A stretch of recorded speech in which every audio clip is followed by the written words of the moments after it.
Hey guys, what's up? Welcome back here to today's edition of Intuitive Angling, and appreciate you guys swinging by the channel to check out today's episode.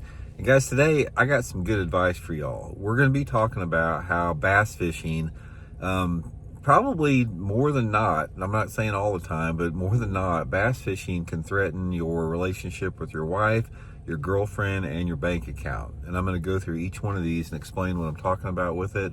And hopefully I'm going to save one or all three of that for a lot of guys that are watching this video, because it's definitely a reality of the sport of bass fishing. I'm going to get into that in today's episode. Also, guys, quick invitation. I'd like to invite everybody to please consider hitting that subscribe button here at Intuitive Angling. Man, that's a really good way to support the channel. Right now, we've only got like 30-some% of the people that are actually subscribed that watch the videos. So if you subscribe and hit the like button, share the videos, comment on the videos, it's a good way to support the channel. And also, guys, if you want to go to the next level on Intuitive Angling, you can be an Intuitive Angling channel member. And channel members get private videos every week that are not seen by the public. And you also get to get my access to my email address. You can email me for your own personal fishing questions. So just go to my YouTube homepage and click the join button or the membership button for information there on the membership. So really appreciate that. Okay, one of the things about bass fishing, I sort of think that I'm sort of qualified a little bit to sort of be a bass fishing psychologist, because I've been in the sport for 50 years and I've been fishing competitively since the early 1980s. I've been around thousands and thousands of anglers. I've heard their stories. I've observed the sport from a third party perspective, and I want to talk about three things that can definitely happen to almost anybody out there if you allow it to do it. And that is how bass fishing definitely has the potential, more than not, to threaten your relationships with your wife or your girlfriend and your bank account. So we're going to get into that in today's episode here.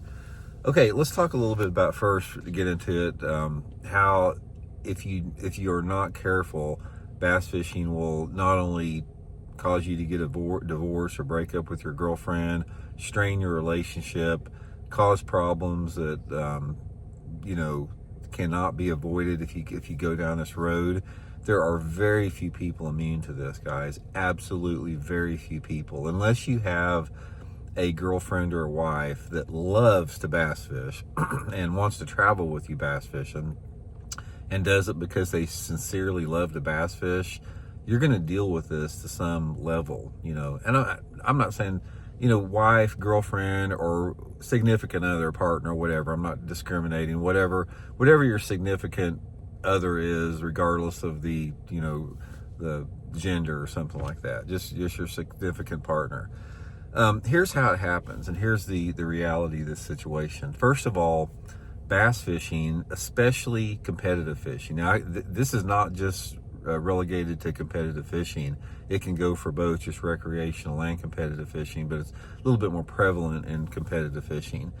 Bass fishing is an extremely selfish sport. Extremely. Tournament bass fishing is unbelievably, selfish. And in terms that, in order for you to succeed at the top level, especially as a competitive angler, you just don't have energy to focus your attention in other areas. Because if you're going to be successful in fishing, you have got to completely dedicate your life to that, because it's such a competitive field.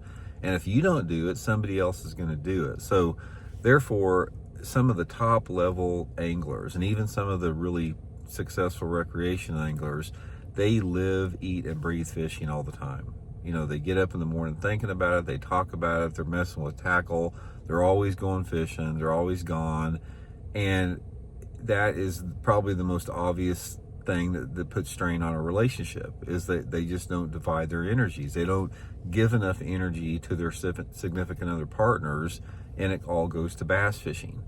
And this is extremely prevalent when anglers are like in their 20s and 30s. It's like as somebody progresses a little bit in age, other things start to become a priority in their life.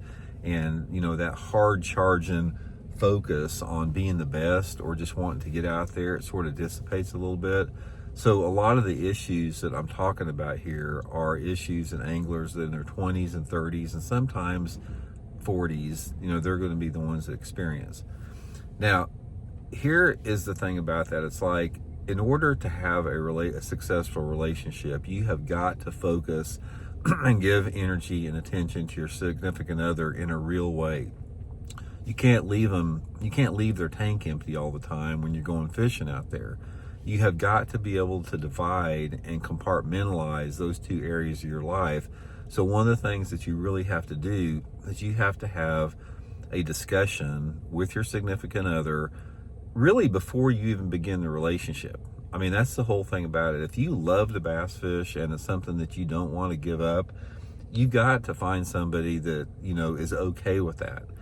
And there's a difference between somebody saying they're okay with that and when the reality hits the road and you're actually gone all the time, that they're okay with it. And that is an extremely rare situation.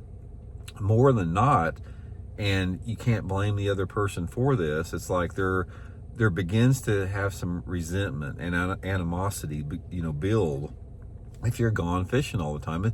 It's the same with guys that deer hunt. Guys, I know so many bass fishermen out there that I don't see how they even have a relationship with a wife or girlfriend, because they're fishing all the time, and as soon as October gets here, they're up in a deer stand for 4 months. If I was a significant other, I wouldn't put up with that.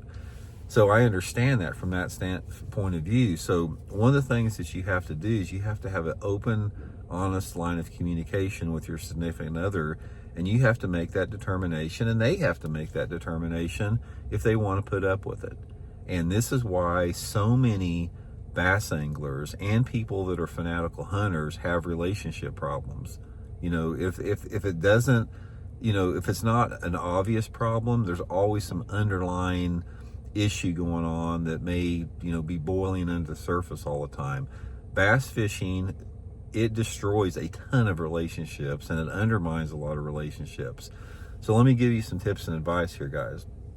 First of all, if you're a hardcore bass fisherman that loves to bass fish, and especially if you're a hardcore tournament fishing angler and you're really serious about that, you are much better off not even to be in a relationship. Don't put somebody else in the position to drag them down by your obsession of fishing or hunting.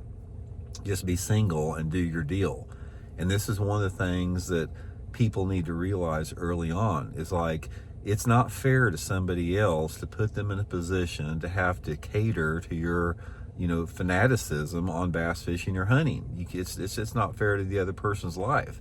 So you have to tap down the selfishness of it's just me. It's just like, it's my sport. I'm going to get as good as I want to at it. This is something I'm going to do. And by God, nobody's going to tell me I can't go to the lake. If you're one of those people out there, you got to get over yourself. And you got to realize that, there's more than just yourself involved here. So I always suggest, if you're ate up with bass fishing, whether it be tournament fishing or recreational fishing, it's better off for you just be single. Don't even get in a relationship. And then that way you can focus all your energies and efforts on bass fishing. But if you're somebody that, wants to have a relationship or a partnership with somebody, you're going to have to sacrifice, and you're going to have to incorporate your passion for fishing with nurturing and helping your relationship succeed. So you have got to reach a balance there, and it's something that you should want to do. It's not something you should be forced to do. You should want to do that. If you're going to be part of somebody else's life, you should want to nurture that relationship and spend time with them, primarily over your fishing. And that is the big dilemma in fishing, is that bass fishing to a lot of dudes out there is like an addiction. It's especially tournament angling. If you've won some money in tournaments, there's a dopamine hit, and there's a reality of the endorphins released from some tournament and bass fishing activities that is more powerful than a relationship with other people out there.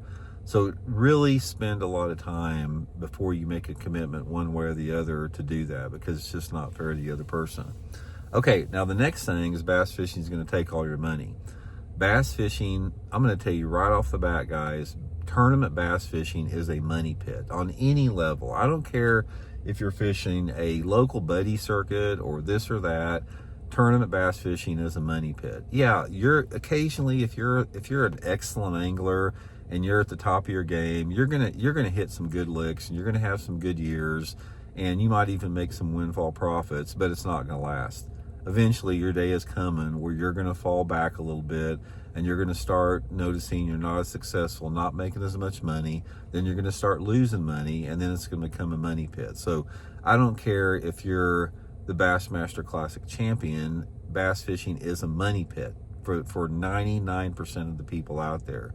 You have to understand that right off the bat. So unless you're somebody that is independently wealthy, loaded with money, which there's getting to be more people out there, those are the people that are staying in the sport because they can afford it, you're going to have to deal with that. And even if you don't, fish tournaments, it's still super expensive, because anymore it's like, look at the price of boats, guys. Look at the price of boat insurance. Look at the price of tackle. Look at the price of having a tow vehicle, to go fishing with. Now, I'm not saying that you can't cut money and you can fish affordable, if you really want to downgrade and, have an old boat, an old truck, you can do it a little bit more affordable. But regardless, it's not a cheap sport to get into. And I would highly, one of the things that I talk about here on the channel is I highly suggest for people not to get into tournament bass fishing. Tournament bass fishing it can be a really cool thing to do it, but overall, tournament bass fishing tends to be more of a negative financial drain. Well, not tends to be, it's a negative financial drain for almost anybody into it. And I know so many people that have gotten in trouble with credit card debt, that have put pressure on themselves and their families, that has created tension in other areas of their life, has caused them to lose stuff. Because let me run a scenario down here. It's like, if you're a tournament angler, like even on a mid-level, you're going to spend tens of thousands of dollars a year just on those tournament related activities. And if you go for 2 or 3 or 4 tournaments in a row without making a check or doing decent in a tournament, you basically have to win a tournament just to get back even. And then let's say if that doesn't happen, and let's say you end the season and you're in debt for the season, and then the next thing you know, you got entry fees coming for the next year, and the whole thing, it resumes over and over again. Bass fishing, if you're a tournament bass fishing, unless you are independently wealthy, the financial stress that is created from tournament bass fishing is nothing to kid around with. I have seen it myself. I have been there personally. I understand what that pressure is. That's why I can't even imagine what it's like for some of these young anglers out there right now to be able to fish and not know that they have to perform to be able to go to the next tournament. I don't even know what that would feel like. But if you're one of those rich dudes out there, or you have rich parents, or you're a trust fund baby, or your mom and dad own some big business that can fund your tournament fishing, you have no idea what it's like to compete if you're struggling to pay your entry fees from tournament to tournament. The distraction is overwhelming and the pressure is overwhelming. So that's one of the unlevel playing fields I talk about in fishing all the time, as far as the income disparity in anglers. And that's probably the biggest thing, is the amount of stress and anxiety and tension that money creates with it. So overall, guys, what I want to talk about, the whole point of the video here, as far as how this can run your relationships and your bank account, it's a real thing. This is not something that I'm just like talking out my butt about. I have observed this firsthand. I have seen it over and over again, and it will happen. So here's my advice to you guys. This is what I want to put it. If you're a serious bass angler, like you love it more than anything else, and you love tournament fishing more than anything else, you either need to be single and not have a girlfriend or a wife, or you need to have a girlfriend or a wife that is ate up with bass fishing and wants to fish all the time and loves to go and encourage, and she wants to go as bad as you do, which is extremely rare. I mean, that's like a 1 in a million situation there. That's one thing with it. The second thing with it, guys, is unless you are independently wealthy and money is not an issue to you, I would highly suggest not even getting wrapped up or involved in tournament fishing, especially tournament fishing that requires any type of significant investment. All these tournaments that we have now that you see that are $5,000 entry fees, guys, that's the biggest bunch of bullshit and waste of money and money pit in the world. Do not do it.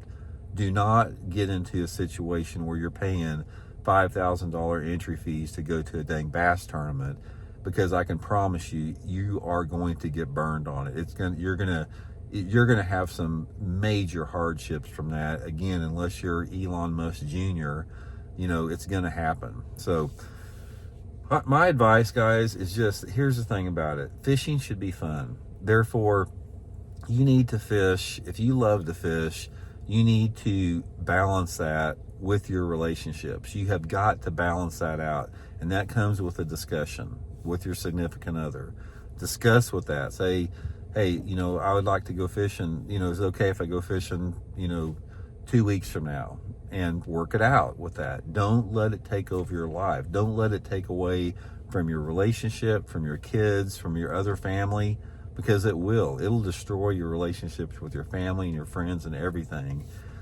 Just make it where it is something that accentuates your life and doesn't destroy your life, because it will, I can assure you. So anyway, guys, hope you're well and hope it helps. Hope the right people that need to hear this message hear it, and we'll talk later.